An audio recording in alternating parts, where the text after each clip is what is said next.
الحمد لله رب العالمين والصلاة والسلام على نبينا محمد وعلى آله وصحبه أجمعين. اللهم علمنا ما ينفعنا وانفعنا بما علمتنا وزدنا علما يا رب العالمين. اللهم فقهنا في الدين وعلمنا الحكمة والتأويل. أما بعد. Assalamu alaikum wa rahmatullahi wa barakatuh. Mes très chers frères et sœurs, bienvenue à cette deuxième session de Speed Fiqh où on essayera, Inch'Allah, de répondre à vos questions. Donc, on rappelle que ce service Speed Fiqh est encore une fois un service ouvert à tout le monde et fait partie des services proposés par Maïdas Institut pour l'ensemble et la globalité de tous les Français, les francophones. On va, Inch'Allah, sans plus attendre, débuter, aborder les questions. En priorité, les questions qui ont été envoyées par mail. Et vous pouvez, à partir dès maintenant, écrire vos questions sur le chat. Il n'y a pas de son. Alors, le son, est-ce qu'on peut expliquer comment activer le son? Ceux qui veulent activer le son, généralement, c'est en bas à gauche. Vous entendez tous bien ou pas? Oui? Bon, alhamdulillah. On va faire un tour dans la boîte mail pour aborder les questions qui ont été envoyées. Alors, première question de Maimouna. Salam alaikum. Le musulman a-t-il le droit de faire dua pour un non-musulman si le non-musulman est éprouvé ou malade? Alors, savoir qu'à la base, oui, le musulman a le droit de faire dua pour un autre musulman. Ce qui est interdit aux musulmans, c'est de demander le pardon en faveur d'un non-musulman. Allah Azza wa Jal a dit dans Surat At-Tawbah, Surat 9, verset 113, il n'appartient pas aux prophètes et aux croyants d'implorer le pardon en faveur des associateurs, fussent-ils des parents. Donc, on n'a pas le droit d'implorer, de demander le pardon. Une personne qui a ses parents ou un de ses proches ou autre qui est décédé, on n'a pas le droit de dire, par exemple, Yarhamuhullah, qu'Allah Azza wa Jal le fasse miséricorde. On n'a pas le droit de faire cela. Et Allah Azza wa Jal nous a évoqué aussi dans Qissat Ibrahim, quand Allah Azza wa Jal nous dit qu'on a un bel exemple en Ibrahim, illa qawla Ibrahim, sauf sa parole, quand il disait à son père, la astaghfiranna lak, je demanderai le pardon auprès d'Allah Azza wa Jal pour toi. Mais autre que demander le pardon, le fait d'implorer, demander la guider, qu'Allah Azza wa Jal guide cette personne, qu'Allah Azza wa Jal accorde la guérison à telle ou telle personne, ce sont des choses qui sont tolérées. Deuxième question évoquée par Cécile. Salam alaikum, j'ai une question. En tant que converti à l'islam, ai-je l'obligation de faire da'wa à ma famille? Alors, elle continue la question en disant qu'elle vient de lire le verset dans Surat Al-A'raf, le verset 164. Donc, je vous lis le verset. Allah Azza wa Jal dit dans ce verset, et quand parmi eux une communauté dit, pourquoi exhortez-vous un peuple qu'Allah va anéantir ou châtier d'un châtiment sévère? Ils répondirent, pour dégager notre responsabilité vis-à-vis de notre Seigneur et que peut-être ils deviendront pieux. Donc ça, c'est le verset 124 dans Surat Al-A'raf, quand il parle c'est dans la qissat de Ashab al-Sabt, les gens du samedi, et l'histoire est connue. Donc elle évoque ça, qu'elle a lu ce verset-là, dans lequel on apprend qu'Allah Azza wa Jal pourrait nous tenir pour responsables de ne pas avoir fait da'wa, si je comprends bien. Est-ce pour le prophète ou n'importe quel musulman? Première question. Car elle a lu aussi dans la même surah, verset 193, le verset, je vous le lis. Si vous les appelez vers le chemin droit, ils ne vous suivront pas. Excusez-moi.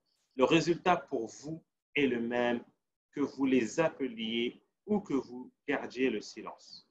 Parlant de cela. Donc, elle veut savoir, est-ce que le faire da'wa à sa famille? Alors, le premier verset est clair concernant cela. Ashab al-Sabt, ceux qui ont commis cet interdit, ils n'avaient pas le droit de pécher. Et ils ont eu recours à la ruse.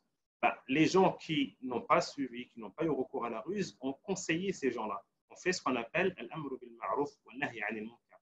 Le fait d'ordonner le bien et de blâmer le blâmable.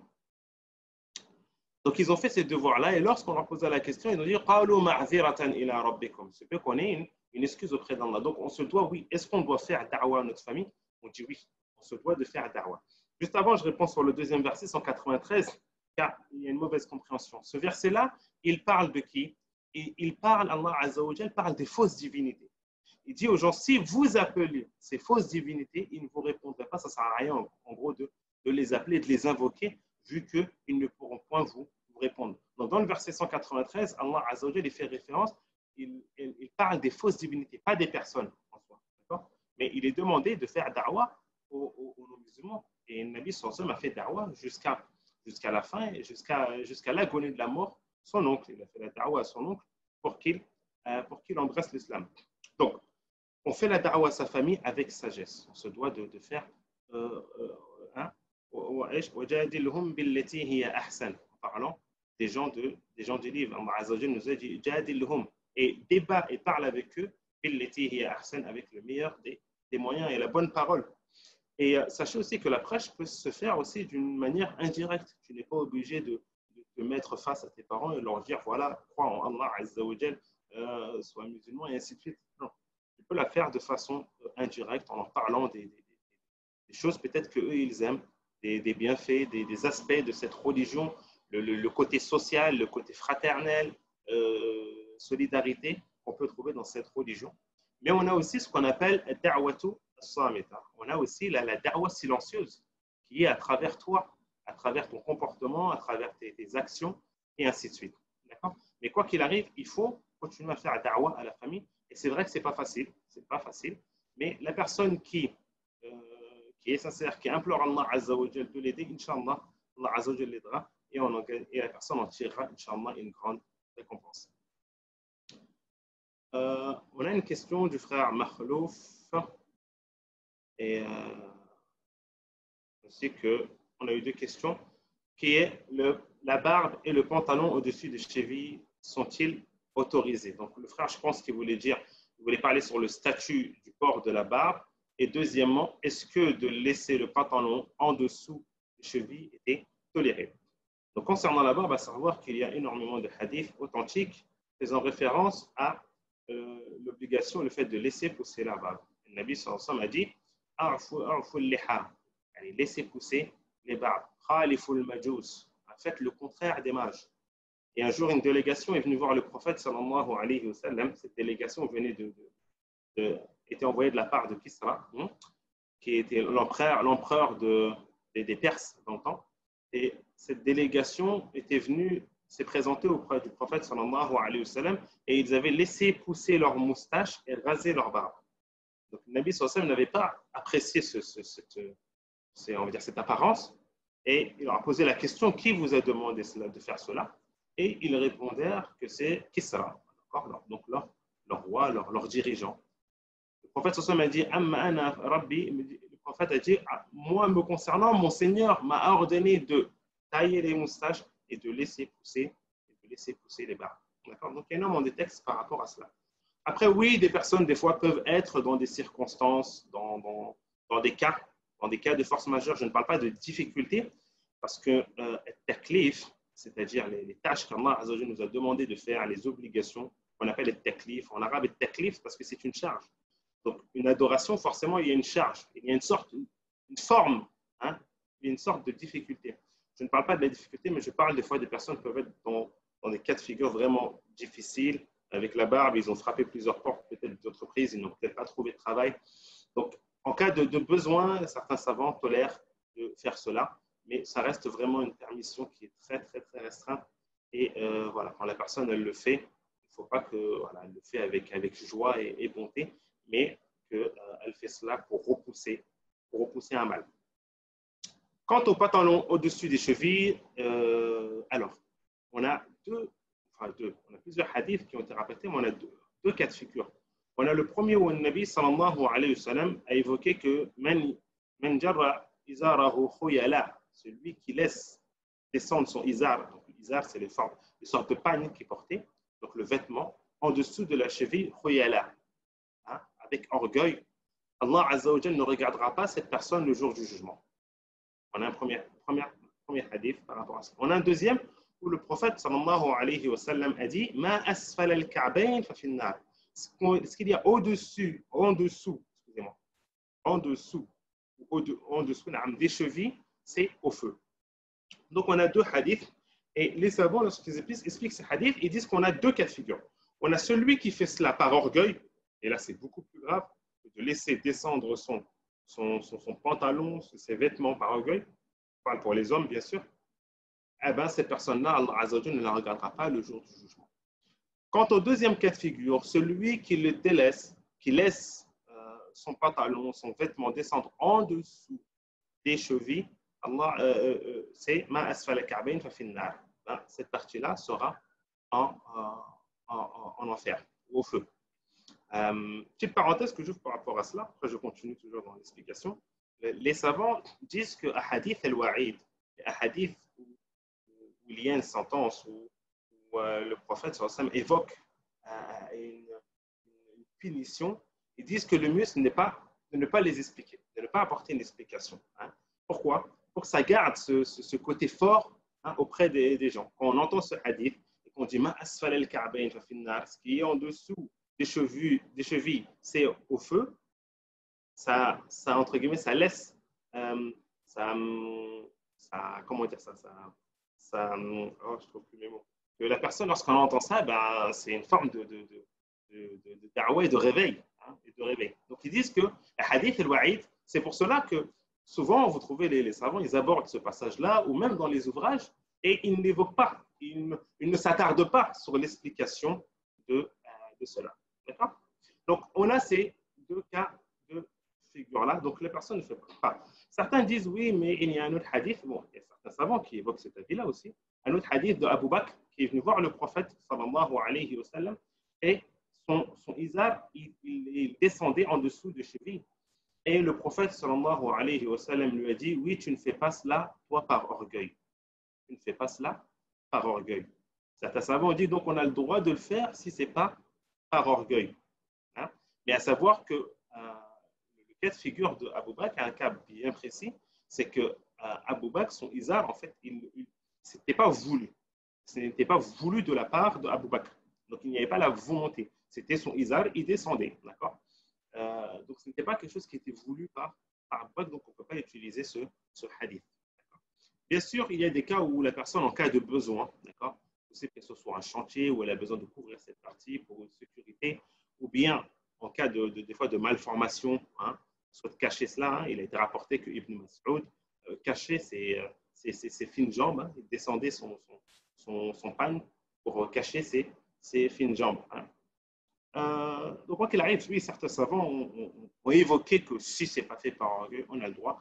Mais encore une fois, l'explication les deux hadiths évoqués au préalable sont clairs par rapport à cela. Donc, on évite bien sûr de laisser descendre le pantalon en dessous des chevilles. Certains savants disent aussi qu'il y a une sagesse derrière cela, c'est de fermer la porte tout de suite à l'orgueil, parce que ça, c'est peut-être un des moyens qui va emmener la personne à être orgueilleux. Je dis peut-être. C'est pas le cas peut-être pour tout le monde, mais c'est l'une des sagesses que les savants évoquent cela. D'accord? Et aussi, autre chose qui vient de me venir à l'esprit aussi, c'est que si on tolère et on dit oui, mais celui qui ne le fait pas par orgueil, il a le droit, bah, dans ce cas-là, on peut dire aussi que l'homme, il peut porter de l'or s'il ne le fait pas par orgueil. Il peut porter de la soie s'il ne le fait pas par orgueil. Et ces deux choses sont interdites pour l'homme. Donc, d'ouvrir cette porte, de dire si tu ne le fais pas par orgueil, tu as le droit, c'est ouvrir la porte à d'autres cas de figure. Et là, on s'en sortira. Bon, faire un petit tour quand même dans le chat, voir prendre une question quand même. Alors, énormément de questions, donc là j'essaie de remonter. Alors, ensuite je continue les questions envoyées par Maël. Salam alaikum.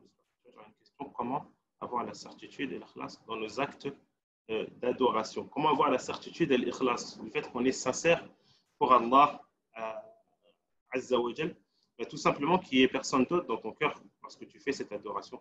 Quand tu fais cette adoration, tu la fais avec dévotion, avec concentration, et seulement uniquement pour Allah Azza wa Jal.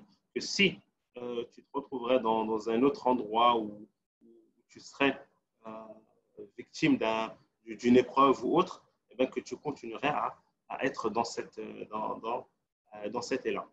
Donc ça, c'est un des points qui montre que la personne, elle est sincère avec Allah Azza wa Jal. Mais avant tout, bien sûr, de faire des doigts, d'invoquer Allah Azza wa Jal, de nous accorder la sincérité. Toujours, dans tout acte qu'on entreprend, on se doit d'invoquer Allah Azza wa Jal. Car la hawla wa la quwwata illa billah. Il n'y a pas de, on n'a aucune force, on n'est rien sans Allah Azza wa Jal. Et on ne peut se passer un instant de la miséricorde d'Allah Azza wa Jal et de son aide. Donc on se doit de demander à Allah Azza wa Jal de l'invoquer, hein, dans les moments où les invocations sont acceptées, entre l'adhan et l'iqama, dans le sujoud, dans la prosternation, à la fin du tashahhud, avant le salut final. Le vendredi, il y a une heure où aussi les invocations sont acceptées, hein, la nuit, dans le dernier tiers de la nuit. Donc, essayez de trouver ces moments pour invoquer Allah Azza wa Jal de nous accorder l'ikhlas.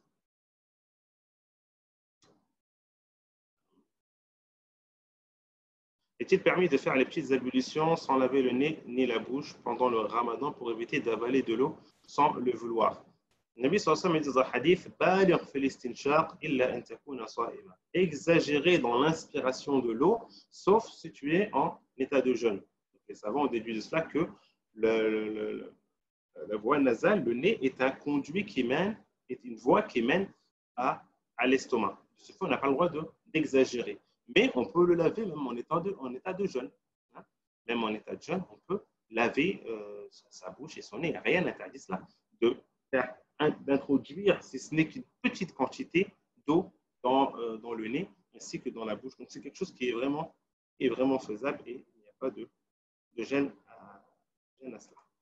Je reviens aux questions des mails. Donc une question qui nous est posée par Soumeya. Salam alaikum. Doit-on prier avec les bras le long du corps ou la main droite sur la main gauche, ce qu'on appelle le qabd? Est-ce qu'on prie avec le qabd ou bien on prie à ce qu'on appelle l'sal? Savoir qu'il était rapporté dans un hadith authentique dans le Bukhari de Sahl ibn Sa'd où il évoquait que on nous a ordonné durant la prière de poser la main droite sur la main gauche. Donc dans cette position. Et cette position-là, et ça fait partie aussi des sunnahs, la sunnah des messagers. Hein, il est rapporté dans le hadith. Parmi les sunnahs des messagers, le fait durant la prière de poser la main droite sur la main gauche. Bien sûr, si une personne prie avec les mains le long du corps, la prière est valable. Car le fait de poser la main droite sur la main gauche est un acte surrogatoire. Ce n'est pas un pilier ni une condition. D'accord? Mais encore une fois, lorsqu'on prie et qu'on se rapproche d'Allah Azza wa Jal, qu'on fait cette adoration, on se doit de le faire de la meilleure des manières et d'apporter toutes les sunan. Hein? Surtout les sunan où il y a des textes comme le fait de poser la main droite sur la main gauche authentique qui évoquent cela. Certains disent que dans le madhab malikite, il est évoqué, il est conseillé, il est recommandé de poser la main droite sur la main gauche, mais c'est que ce n'est pas le cas, ce n'est pas l'avis de tous les malikiyas. Alors, une autre question qui est entre salam alaikum, j'aimerais savoir, une femme qui était enceinte, là c'est la question. Ah oui. Alors, une femme qui était enceinte pendant la période du mois de Ramadan l'année dernière et qui allait actuellement. Donc ça, c'est la fameuse question à l'approche du Ramadan. Allah Azza wa Jalla nous permet de pouvoir vivre ces moments du mois de Ramadan. Amin.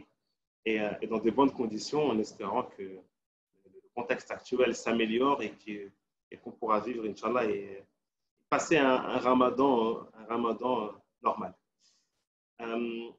Actuellement, beaucoup de gens posent la question, c'est la période, vu qu'il reste qu'une dizaine de jours, une femme qui était enceinte ou qui allaitait et qui n'a pas jeûné. Alors, avant tout, sachez, mes très chères sœurs, surtout, que une personne qui est enceinte ou une personne qui est allaite peut jeûner. Certaines femmes pensent que c'est automatique. Je suis enceinte, je ne jeûne pas. J'allaite, je ne jeûne pas. Non, ce n'est pas le cas. Ce n'est pas ainsi qu'on comprend la permission qui est donnée à la femme qui allaite ou qui est enceinte. Non. À la base, la femme qui allaite et qui est enceinte est comme tout le monde. C'est-à-dire qu'elle jeûne.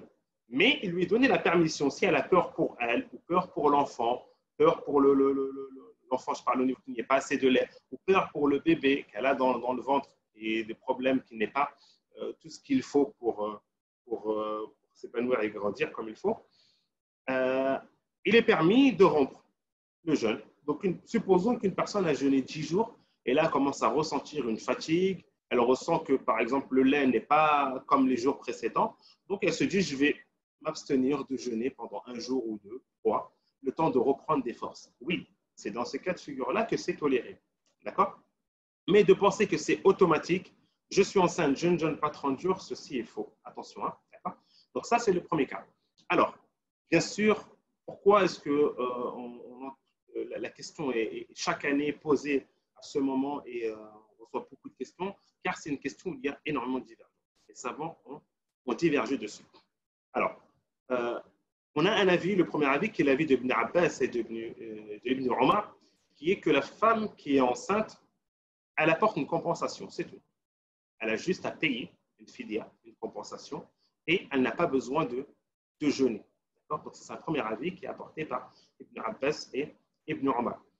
Ensuite, on a un deuxième avis qui est l'avis des quatre écoles juridiques par rapport au fait de rattraper le jour. D'accord? On se doit de rattraper les jours. Mais entre les quatre écoles, ils ont divergé. Certains disent qu'elle rattrape et en plus de cela, elle paye une compensation. D'autres disent qu'elle ne fait que de rattraper. Mais où je veux en venir à la synthèse, je ne veux pas m'étaler sur les avis pour ne pas perturber et que surtout la réponse soit claire. Donc les savants ont divergé dessus, mais à savoir que le jeûne, c'est une obligation. Et la femme qui est enceinte ou qui allait, qui n'a pas pu jeûner, d'accord, elle est considérée comme une personne qui est malade, d'une maladie passagère. Alors, la personne qui est malade d'une maladie passagère, que fait-elle? Cette personne-là se doit de rattraper le jour où elle était malade. Et bien pareil pour la femme qui était enceinte ou qui allaitait, elle se doit de rattraper ces jours-là. Et il n'y a pas une notion, ce n'est pas une condition, il n'y a pas une preuve claire et évidente qu'elle doit rattraper avant le prochain Ramadan. D'accord? Sur ça, il n'y a pas une preuve claire qui évoque cela. Donc on dit à la femme, tu es considérée comme une femme, une personne qui est malade, d'une maladie passagère, donc tu rattrapes ces jours dès que tu peux. D'accord? Et tu ne fais pas de compensation et tu n'as pas besoin de joindre les deux, qui est compensation et le fait de rattraper le jeûne. Et cet avis, c'est l'avis des Hanafites. Les Hanafites ils ont évoqué cet avis. Et Wallahu alam, c'est l'avis qui est le plus juste qui est le plus juste selon moi, car il rassemble tous les textes et il est correct par rapport à la comparaison. Donc la femme enceinte et la femme qui allait est considérée comme une personne qui est malade. D'accord? Et encore une fois, si la femme enceinte et qui allait jeûne correctement et qu'elle ne pense pas que c'est automatique, Inch'Allah, elle n'aura pas beaucoup de jours à rattraper. C'est vrai que l'avis d'Ibn Abbas et d'Ibn Omar est un avis que certains savants contemporains, attention, je ne suis pas en train de dénigrer l'avis, que certains savants contemporains évoquent et ils voient à travers cela une facilité. Ils voient à travers cela une facilité qu'une femme qui enchaîne, excusez-moi le terme, qui enchaîne les grossesses, allaitement, elle peut se retrouver au bout de 4 ans à rattraper 4 années de jeûne, effectivement. Mais voilà, selon moi, l'avis le plus juste est que le fait que la femme qui est enceinte et qui allait est comparable à la personne qui est malade d'une maladie temporaire. Alors, une question qui nous est posée par Nadia. Salam alaikum, que dire d'une personne qui travaille au service des personnes âgées et qu'elle part de maison en maison et qu'elle attend la fin de la journée pour prier chez elle et rattraper toutes ses prières. Alors, Allah Azza wa Jalla a dit Inna salata kanat ala al-mu'minina kitaban mawquta. Certes, la prière a été prescrite à des horaires, aux croyants à des horaires bien définis. Donc, on se doit de respecter ces horaires. Et le respect des horaires est une condition très importante, vitale, je dirais même. Et qu'on n'a pas le droit de retarder une prière à son heure sans raison valable. Sans raison valable. Et le travail n'est pas une raison pour retarder quotidiennement, tous les jours, la prière et prier le soir. Non. Oui, on peut être des fois au travail face à une grosse charge de travail où on n'a pas eu un instant. Ça allait c'était à 200 à l'heure, on n'a pas eu un moment pour prier. Dans ce cas-là, certains savants permettent, mais vraiment à titre exceptionnel, de pouvoir rattraper, de pouvoir, excusez-moi, rassembler Dhuhr et l'Asr, par exemple, ou le Maghrib ou l'Isha. D'accord? Et ça, c'est vraiment dans des cas extrêmes et à faire voilà, lorsqu'on est face à ces situations. Mais prendre cela comme une habitude, et tous les jours on fait ça, non. On se doit d'aménager nos temps, d'aménager nos activités pour pouvoir prier correctement. Et celui qui fournit l'effort, Inch'Allah, Allah Azza wa Jal lui facilitera. Une personne qui est. Alors, quand on débute dans l'islam, par quoi commencer son apprentissage, l'arabe, le Coran, quel livre, par quoi? Alors, quand on commence dans l'apprentissage, toutes ces choses sont importantes. Apprendre l'arabe est très important et même vital, car c'est un moyen qui te permet de comprendre ta religion. Et c'est pour cela que Cheikh Sam Ibn Taymiyyah, il disait que la compréhension de la religion est une obligation. Et on ne peut comprendre la religion comme il se doit qu'avec l'arabe. L'arabe est l'outil indispensable. De ce fait, l'apprentissage de l'arabe est une obligation pour tous les musulmans. La prière, pour prier, on ne peut pas prier sans purification. Donc, les ablutions ou la purification est une obligation. Et bien, de même pour l'apprentissage de la langue arabe. C'est une obligation pour tous les musulmans d'apprendre la langue arabe, car c'est le seul moyen qui permettra aux musulmans de comprendre sa religion comme il se doit. Donc, l'apprentissage de la langue arabe est fondamental. Deuxièmement, l'apprentissage de la langue arabe te permettra de comprendre le Coran, de comprendre ce trésor, de comprendre ce miracle qui a été envoyé au prophète sallallahu alayhi wa sallam à une communauté qui est dans le temps, les gens de Quraysh, lorsqu'il a été révélé, je parle au moment où il a été révélé, une communauté qui excellait dans l'éloquence, dans la poésie. Et ils n'ont pas pu relever le défi qu'Allah Azza wa Jalla leur a donné, qui est d'apporter l'équivalent. قل لئن اجتمعت الإنس والجن على أن يأتوا بمثل هذا القرآن لا يأتوا بمثله. Si les djinns et les humains se rassemblent afin d'apporter l'équivalent du Coran, ils ne pourront pas l'apporter. Deuxième étape, Allah Azza wa Jalla les a éprouvés, les a défiés d'apporter 10 chapitres. Dites apporter 10 chapitres, hein, si vous êtes véridique. Et la troisième et dernière étape, apporter une sourate. Et la sourate la plus courte dans le Coran, qui est sourate al-Kawthar, Inna a'taynaka al-Kawthar, fasalli li rabbika wanhar, inna shani'aka huwa al-abtar. Malgré cela, eh ben, les gens de Quraysh n'ont pas pu répondre à ce défi. Donc, d'où l'importance d'apprendre la langue arabe et afin de pouvoir comprendre le Coran. Car une personne qui ne comprend pas, qui n'a pas la langue arabe, face au Coran est comme à l'exemple d'une personne qui est dans une pièce et qui a la possibilité, qui s'est remplie de trésors et d'argent et qu'on lui dit prends ce que tu veux. Et que cette personne se met à contempler les liasses de billets et les trésors et les bijoux sans pouvoir en tirer profit. Mais pareil, celui qui n'a pas l'arabe ne peut pas tirer profit de ce trésor qui est le Coran. Allez, on fait un petit tour dans le chat, excusez-moi. Hein. Alors, bismillah, on continue. Alors, ça raconte-t-il wajib pour la femme de couvrir ses pieds avec des chaussettes pour faire la prière obligatoire? Alors, oui, les savants ont divergé dessus. Il y a un hadith rapporté par Salama où elle est venue voir le prophète sallallahu alayhi wa sallam. On lui a posé la question suivante. Est-ce que la femme peut prier dans un vêtement? Et le Nabi sallallahu alayhi wa sallam a dit oui, si il couvre les pieds. Si ce vêtement couvre les pieds. Donc, certains savants déduisent de ce hadith que la femme qui prie se doit de couvrir les pieds. D'accord, ses pieds, avec des chaussettes ou autres. Et on a d'autres savants, cet avis-là est souvent évoqué par les gens de Al-Hadith, et d'autres savants qui disent que non, ce hadith n'est pas fiable. C'est un hadith qui est faible.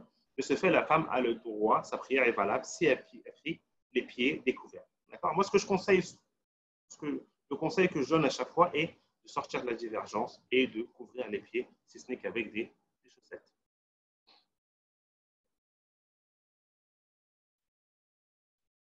Alors, concernant les écoles juridiques, on a souvent parlé par rapport à cela.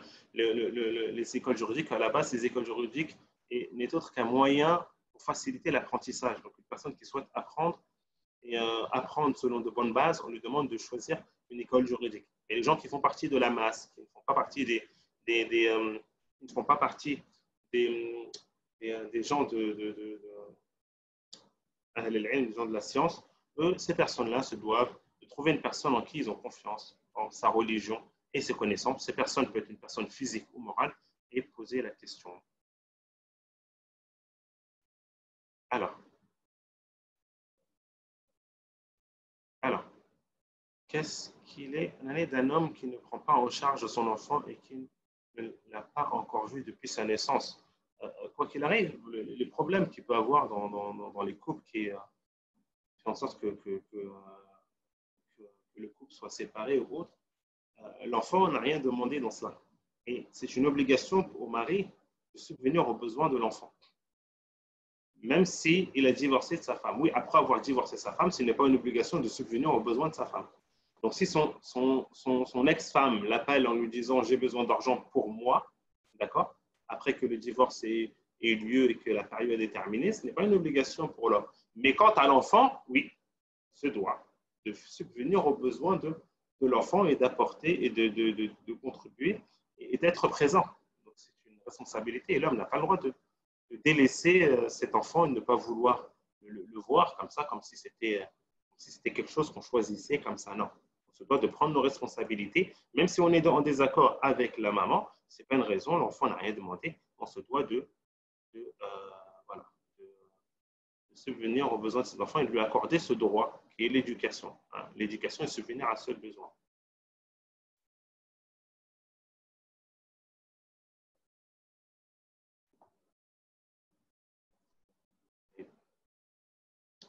يقول نحن ثلاثة إخوة بنت ووالدين والدنا متوفى إذا توفت والدتنا وترك لنا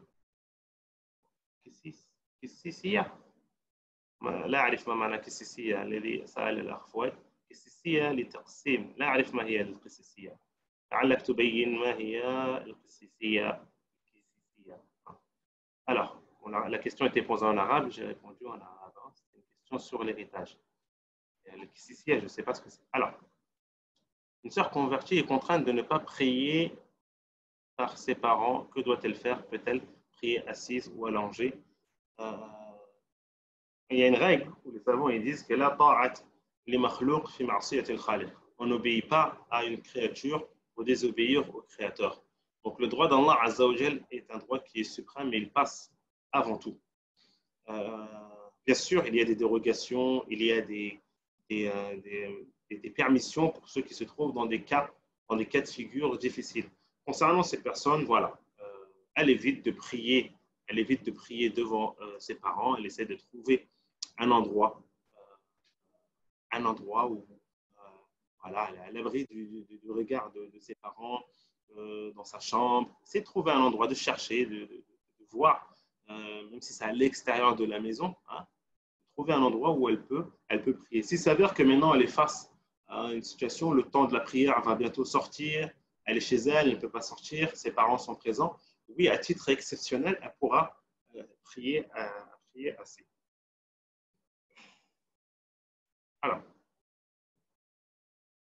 Alors, on revient aux questions envoyées par mail.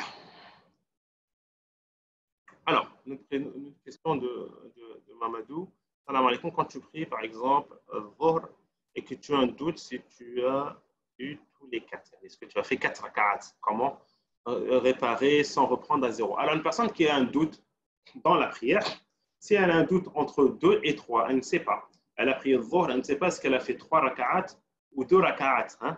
Et on conseille vivement, dans ce contexte actuel du confinement où on est tous amenés à prier en famille, à faire une petite révision des statuts de la réparation de la prière, des 2 prosternations de l'oubli, hein, au cas où si on est amené à commettre une erreur, les les statuts par rapport à l'imam, quelles sont les conditions de l'imam, qui a le droit de faire imam. Donc, ce sont des questions qui sont très intéressantes. On se doit chacun d'entre nous d'essayer de bouquiner et de chercher, hein, car on est amené actuellement à généralement tous prier à la maison ensemble. Donc, une personne qui a un doute, est-ce qu'elle a fait 3 ou 4 raka'at? La règle est qu'elle se base sur la certitude. D'accord? Et la certitude est toujours le nombre inférieur. Donc, si elle a un doute, elle se base sur 3. D'accord? Car c'est la certitude, elle continue sa prière. Et dans ce cas de figure-là, je dis bien dans ce cas de figure-là, elle procédera aux 2 prosternations d'oubli avant le salut final. D'accord? Dans les autres cas, les cas de doute, les autres cas où il y a un doute, les prosternations d'oubli ont lieu après le salut final.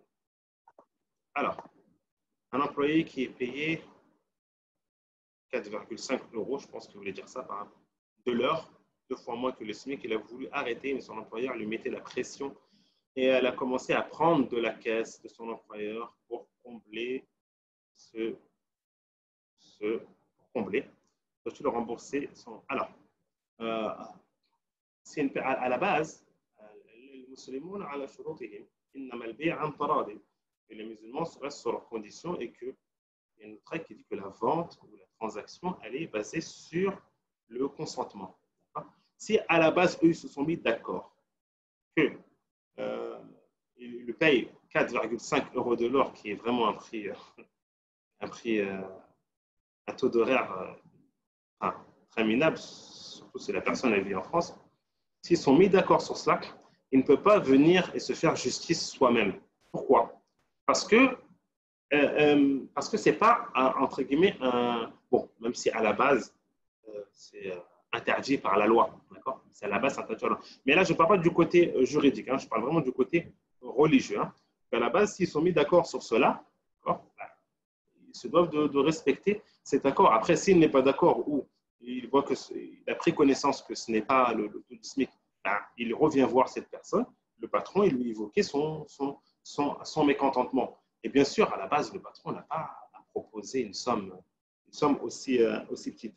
Donc, la personne ne se sert pas soi-même dans la caisse.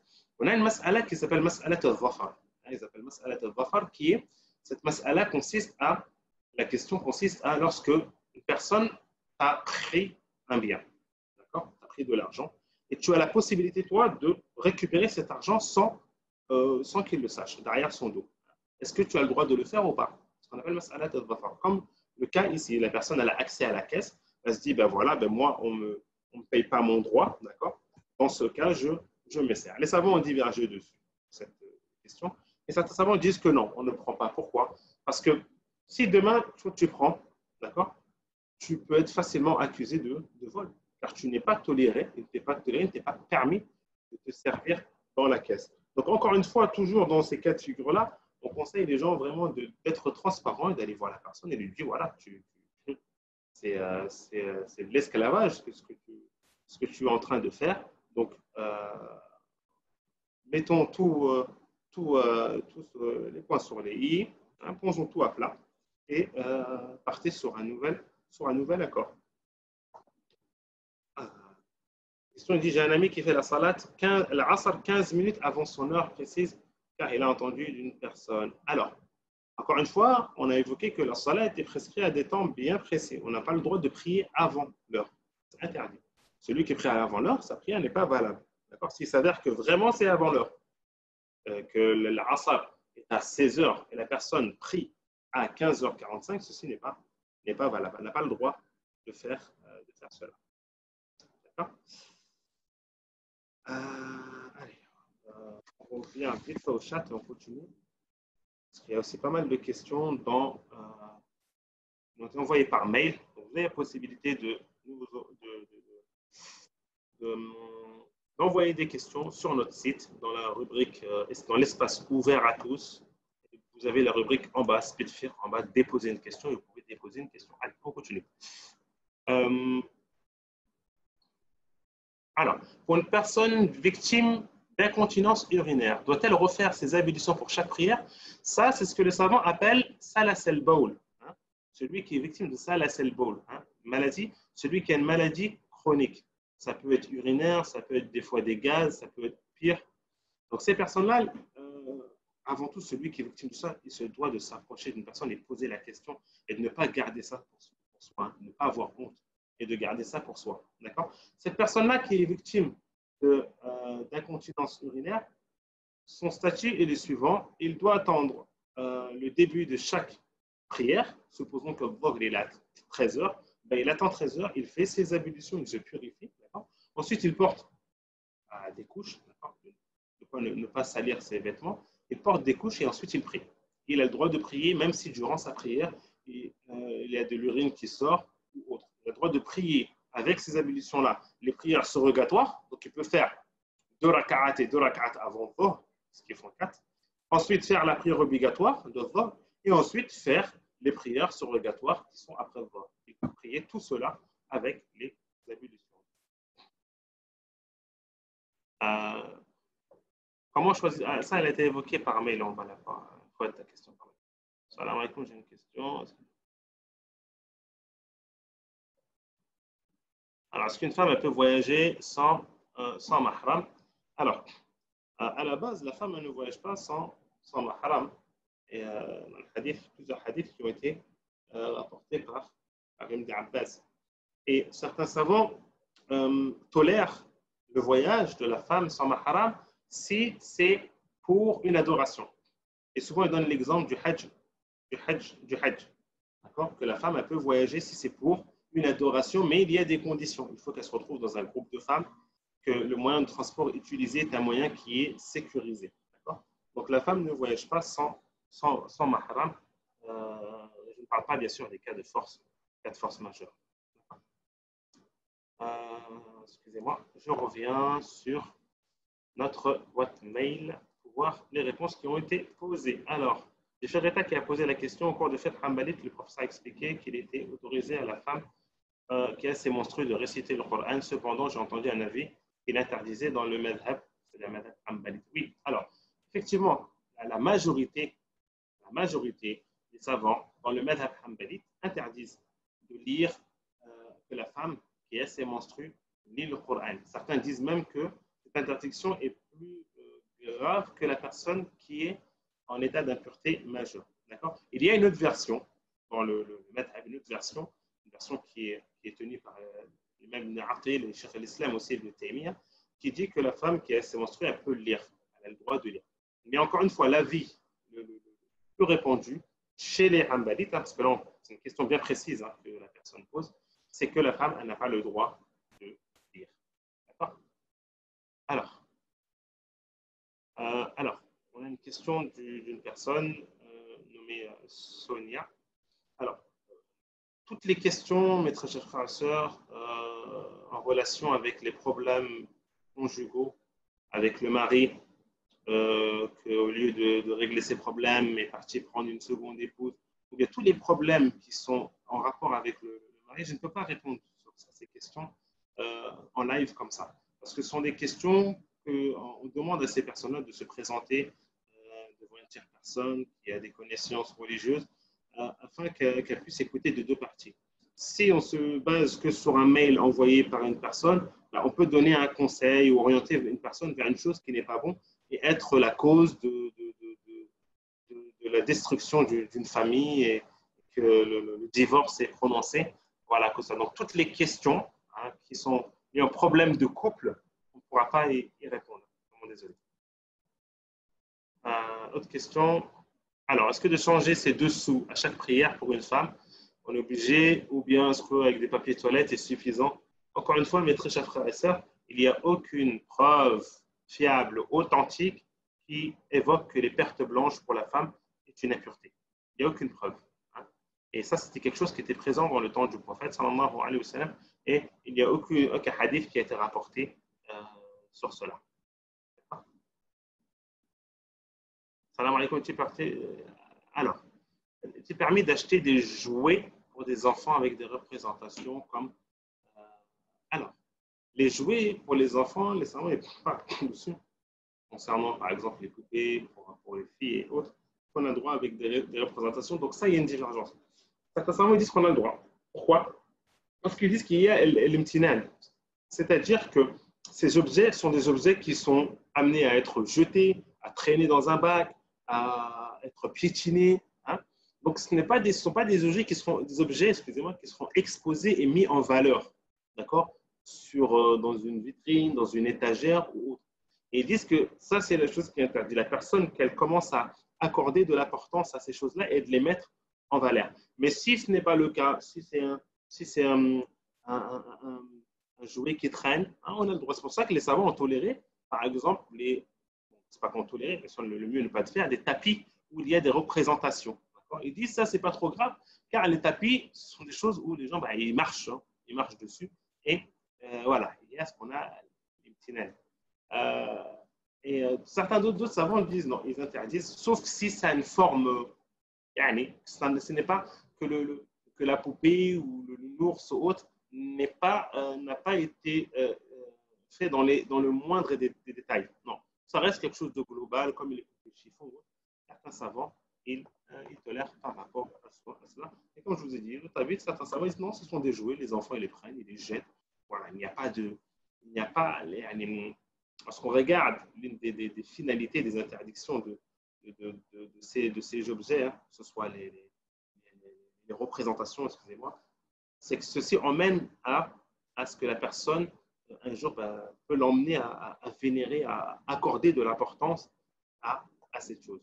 Ça veut dire que comme c'est des jouets qu'on jette un peu partout, on a le droit, bien sûr, le mieux est de prendre des jouets dans la mesure du possible, même si c'est très difficile de trouver des jouets conformes. Alors, encore une fois, les problèmes de couple, on ne peut pas y répondre. Peut-on manger de la viande de kangourou? Est-ce que la viande de kangourou, elle est halal? Donc, la viande du kangourou, le kangourou est un animal qui mange de la végétation. D'accord? Il ne mange pas il ne mange pas de la viande, il ne mange pas des bêtes. Il n'a pas des dents, excuse-moi, il n'a pas des canines avec lesquelles il attaque et il mange. Donc, ils disent qu'on a le droit. À partir du moment où, car à la base, encore une fois, la règle générale est que toute viande, tous les animaux sont tolérés à la consommation, sauf les animaux qu'on évoquait, les dinab, ceux qui ont des dents, hein, ceux qui ont des makhlab, d'accord, qui ont qui ont les ongles avec lesquels ils attaquent, hein, ceux qui mangent les impuretés, comme le corbeau, hein, et autres. D'accord? Alors, on vient faire un petit tour dans le chat pour voir. Excusez-moi, le temps il passe très très très vite. Et subhanallah.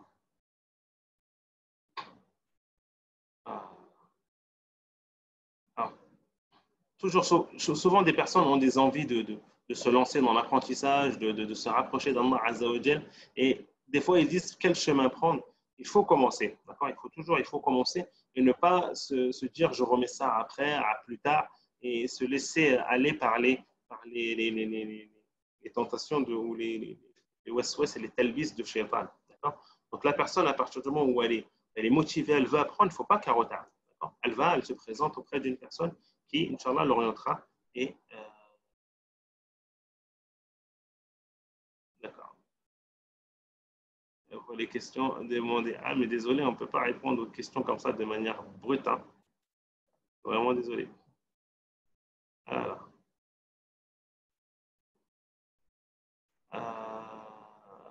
tout ce qui est ça, je sais que faire.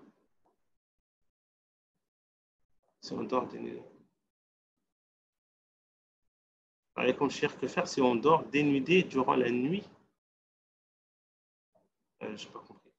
Dénudé durant la nuit, c'est-à-dire une personne n'a pas de vêtements et il dort durant la nuit sans vêtements. Oui, à la base, si la personne elle se couvre avec une couverture, il y a 12. Si je fais Dhuhr à voix haute, la première rakat par oubli. Si tu fais Dhuhr à voix haute, la première rakat par oubli, ça annule pas la prière. La personne peut compléter cela par les prosternations d'oubli après constellation de l'oubli après le salut, car c'est un ajout. Alors, est-il nécessaire de lancer le salam après les deux sujouds de réparation? Oui, on procède au salut après les deux sujouds de prosternation. Donc, on se prosterne une fois, on se relève, une deuxième fois, on s'assoit et ensuite on salue. On peut faire les ablutions par-dessus la crème pour le visage, crème, main et autres. Si c'est crème, laisse passer l'eau, on a le droit. Sinon, en le cas contraire, non. Ah, là, ça fait plaisir à la personne. Là, je ne développe plus. Là je donne la matière brute. Alors, prière Fajr varie d'une heure à une application doit faire. Alors, pour Fajr, vous ne cassez pas la tête. C'est très, avec tous les calendriers qu'on a, c'est très difficile pour nous de faire la part des choses. Donc, on dit quoi? Référez-vous à la mosquée la plus proche de chez vous et ceux qui sont chargés, qui auront la responsabilité de ça. En période de menstru, quand nos menstrues se terminent en pleine journée, est-ce qu'on a le droit de rattraper les prières qu'on a loupées ou pas avant restantes? La femme qui a ses menstrues, lorsque les menstrues s'arrêtent en pleine journée, elle rattrape les prières qui se regroupent. C'est-à-dire, si ces menstrues sont terminées à 18 h, par exemple, d'accord? À 18 h, on est toujours dans le temps de l'Asr, supposons, et l'Asr est une prière qui se rattrape à Dhuhr, qui se regroupe à Dhuhr, donc elle rattrape la personne la prière de Dhuhr et de l'Asr. D'accord? Que se passe-t-il si on meurt avec une dette d'argent? Il faut que les héritiers s'empressent de rembourser cette dette. D'accord? Et cette dette, elle vient juste après. La personne qui délaisse de l'argent, on retire de cet argent de quoi payer toutes les charges et tout ce qui est en rapport avec le linceul, le fait de le laver, le rapatriement, tout ce qui est en rapport avec les funérailles. Et ensuite, on acquitte des dates. Allez, excusez-moi, on revient à la boîte mail. Alors, comportement avec les parents qui ne veulent pas prier, tout ça, il faut patienter. Avec les parents, il faut patienter et les conseiller et continuer à rester proche d'eux et de les conseiller. C'est pas facile, surtout les parents, quand ils ne veulent rien entendre.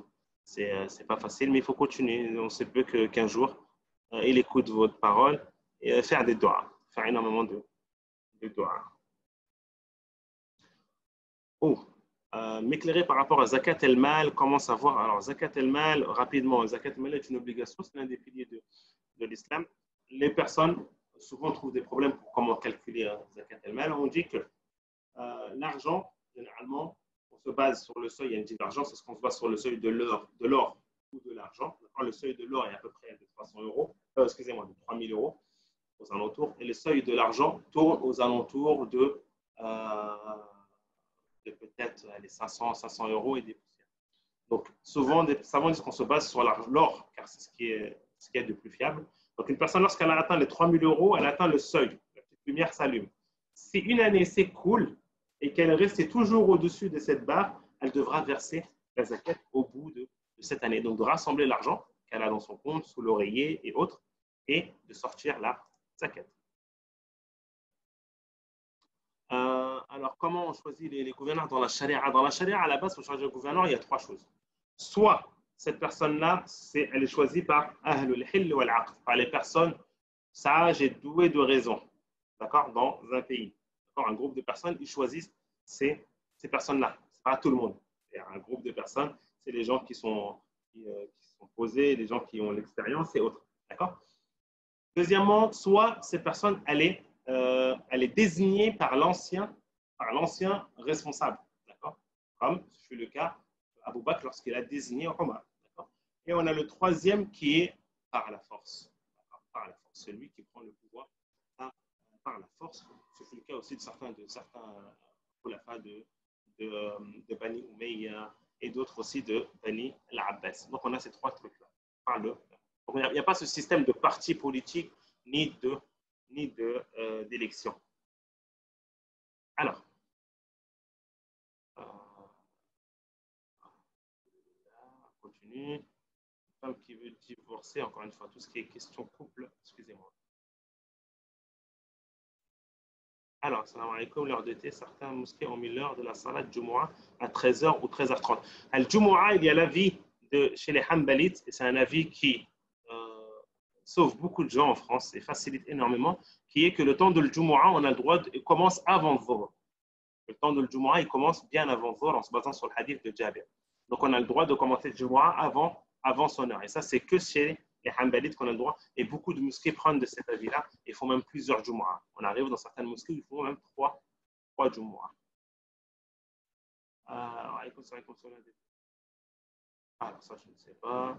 Donc, il a posé la question. Alors, la zakat, on a parlé dessus. Alors, j'ai fini les questions sur le mail. Je suis à vous sur le chat. Alors, assalamu alaikum. En tant que musulman de lambda, encore une fois, on vous a dit, vous devez fournir l'effort de trouver une personne qui a confiance en sa religion et ses connaissances. Cette personne, ça peut être physique ou morale, et lui poser la question. Qu'est-ce que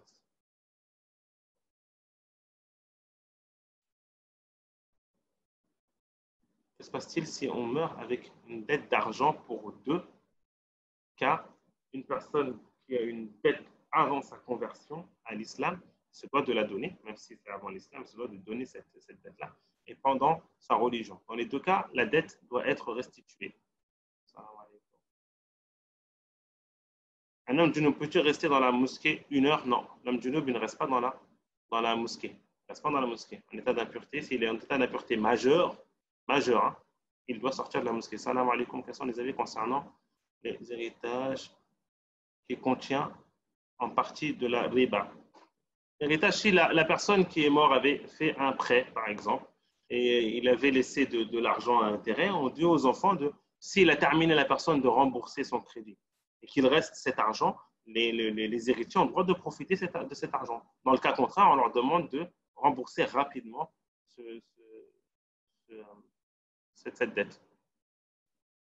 Une femme a disposé peut-elle lire le Coran sans le toucher directement? Oui, on dit que Sahih a le droit de le lire, le Coran. Les écoles juridiques qui disent le contraire de cela, mais Sahih, c'est qu'elle a le droit. Ce n'est pas une impureté ce n'est pas un état qui est choisi par elle. Oui, cette séance est enregistrée, elle sera rediffusée, Inch'Allah. Quand une personne meurt d'un virus, est-elle martyr? Certains disent oui, hein, en faisant la comparaison par celui qui meurt de Ta'oun, excusez-moi, de la peste. Ils disent qu'elle meurt martyr. Un plan épargne en or pour mes fils. Est-ce que un or pour mon fils, je ne vois pas ce que c'est. Un plan épargne en or, d'acheter de l'or, c'est-à-dire, moi, s'il n'y a pas d'intérêt, s'il n'y a pas un pourcentage, il n'y a pas de pourcentage d'intérêt, c'est toléré. Est-ce que l'adhésion au CCF est considérée comme une sadaqa? Une adhésion, généralement, sans parler de ça, une adhésion à un organisme qui profite aux musulmans et qui aide les musulmans, c'est une sadaqa. Que faire face à un mari qui ne respecte pas les engagements pris envers la femme?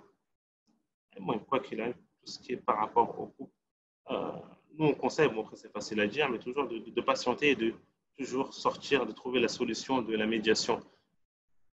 Alors,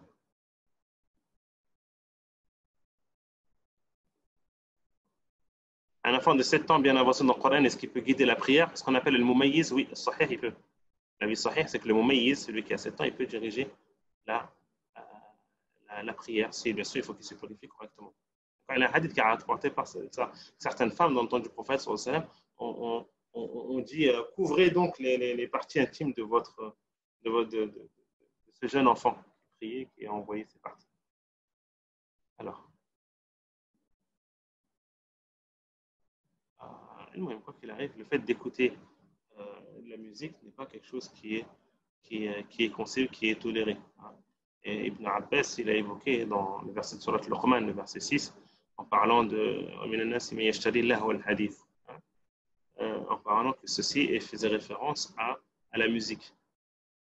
Ceci sont les paroles du shaitan. C'est pas de confinement, comment prier. Les prières de Tarawih pendant le mois du Ramadan, tu pries avec ta famille. Avec ta famille, tu pries comme tu pries à la mosquée. Tu pries 11 ou 13 rak'ah.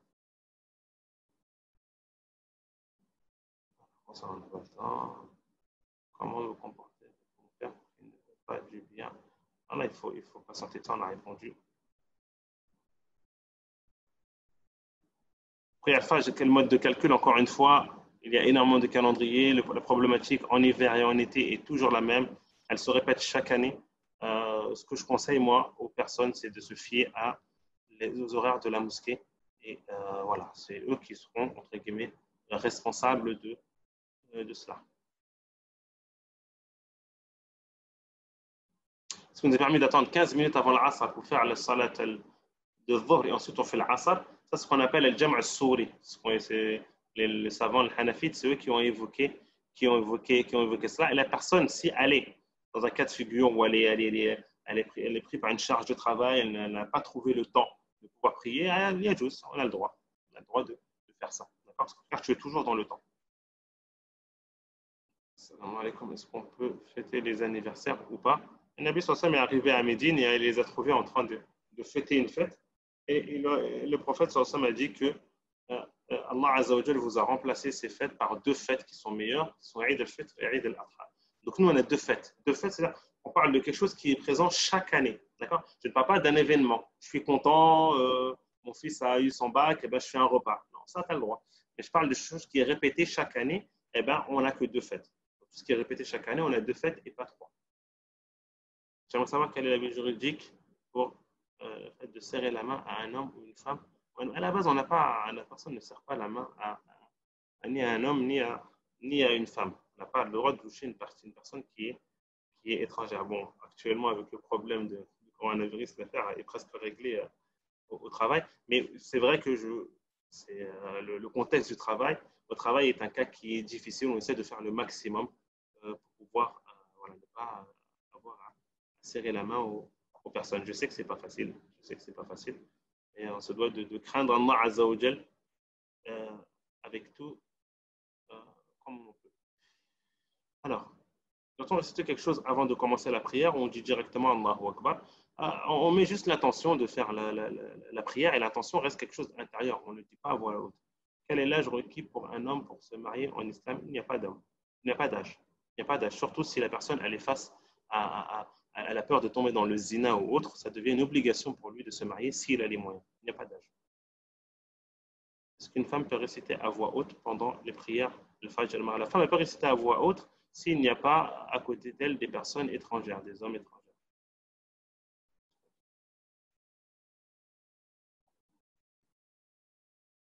Ça dépend pour un francophone combien de temps il peut réciter le Coran, tout dépend des personnes. Tout dépend des personnes. Il y en a qui apprennent le Coran en un an, d'autres en 2 ans, d'autres en 3 et ainsi de suite. Alors, excusez-moi, je survole rapidement parce que le temps est quasiment terminé. Ça, je ne sais pas, hein, la personne a posé aussi la question hein, par mail, hein, d'avoir la signification de l'étymologie du prénom Issaïa. Je ne sais pas. Je ne sais pas. Voilà. Peut-on hériter d'une maison achetée avec un crédit user? En partie, oui, tu peux hériter d'une maison. Si par exemple tes parents ont acheté une maison, maison à crédit qui sont décédés, tu as le droit de récupérer cette maison. C'est eux qui ont contracté le crédit, c'est pas toi.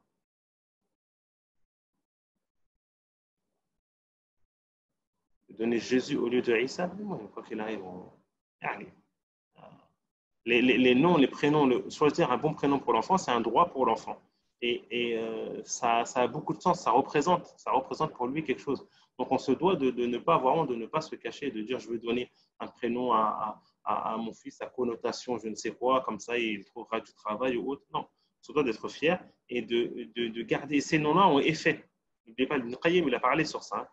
Ibn Qayyim, il a détaillé, il a parlé que le nom, le prénom de l'enfant a effet sur la personnalité de la personne. Il ne faut pas négliger ça. La zakat elle-même, est-ce qu'on la sort en argent ou en nourriture? On la sort en argent.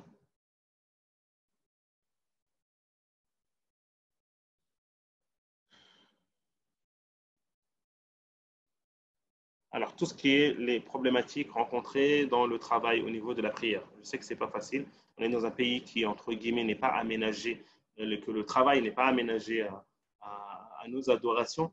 Donc, quoi qu'il arrive, on se doit de fournir un effort, d'essayer de trouver, lorsqu'on arrive dans notre lieu de travail, de chercher à gauche, à droite, un endroit, un lieu approprié pour pouvoir prier et trouver le temps de prier correctement debout. Si on n'a pas le cas et que, voilà, à titre exceptionnel, on peut des fois prier assis.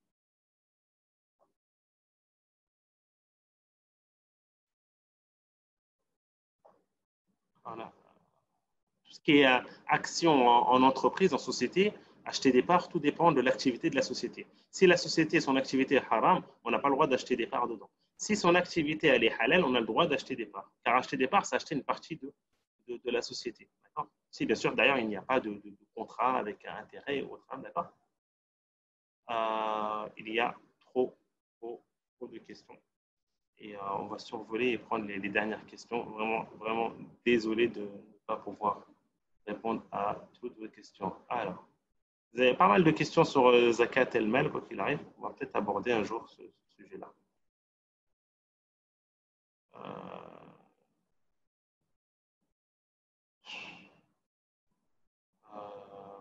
Voilà, excusez-moi.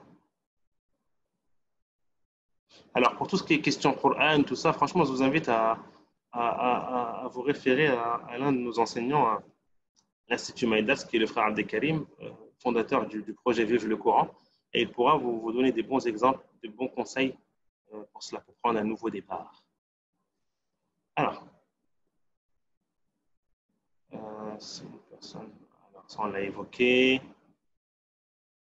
L'éventualité des gens qui disent les prières à distance, on ne peut pas. Hein. On ne peut pas suivre une prière à distance. Hein. Donc, on fait une visio, je ne sais pas quoi, un Zoom, et l'autre prie là, et moi, je prie chez moi à distance. Non, on n'a pas le droit. C'est pas des conditions de temps. Je dois faire les obéissances. Je serre la main à mon beau-frère. Si tu serres la main à ton beau-frère, non, tu ne perds pas les ablutions. Serrer la main à un beau-frère, ça ne perd pas les ablutions. Si ce n'est pas, il n'y a pas eu de plaisir. S'il y a eu un plaisir avec cela, ça a été touché avec plaisir, là, c'est autre chose. Le zakat al-fitr, à la base, on la donne en argent. On ne la donne pas excusez-moi, on la donne en nourriture. On ne la donne pas en argent. Et de nos jours, on a pas mal d'associations comme l'association Abbé Sunna, qui est une association très sérieuse, où vous avez la possibilité de leur verser l'argent et eux, ils achètent des denrées pour vous. Où ils remettent des bons, où les familles dans le besoin ont la possibilité de se ravitailler. Alors, combien de temps il reste? C'est fini. Quel conseil donner? Et voilà, je vais m'arrêter là. Barakallahu fikoum d'avoir pris le soin de nous avoir suivis. On vous dit rendez-vous très bientôt.